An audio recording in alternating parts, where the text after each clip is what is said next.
নমস্কার প্রিয় দর্শক।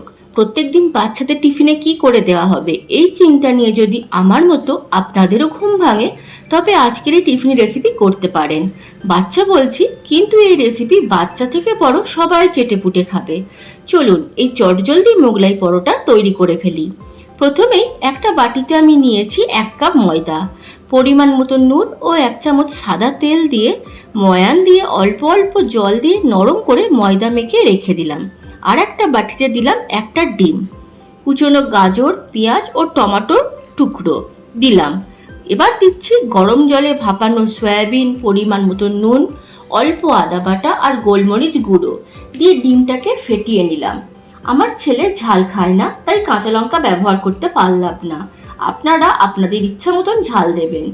এবার ময়দা থেকে লেচি কেটে বড় ও পাতলা করে বেলে ডিমের মিশ্রণটা দিয়ে চারদিক ভাঁজ করে নিলাম।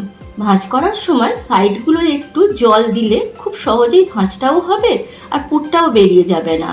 এবার তাওয়াতে সাদা তেল দিয়ে পরোটাটা কম আঁচে 2 পিঠ উল্টে পাল্টে ভেজে নিচ্ছি। বেশ তৈরি হয়ে গেল বাড়িতেই মোগলাই পরোটা। এই মোগলাই পরোটা সকালে বাচ্চার টিফিনে তৈরি করে দিন, দেখবেন টিফিন বক্স একদম ফাঁকা করে বাড়ি আসবে। সবাইকে আমার চ্যানেলটা সাবস্ক্রাইব করার অনুরোধ রইল। আজ তাহলে আসছি। সবাই খুব ভালো থাকবেন, আনন্দে থাকবেন।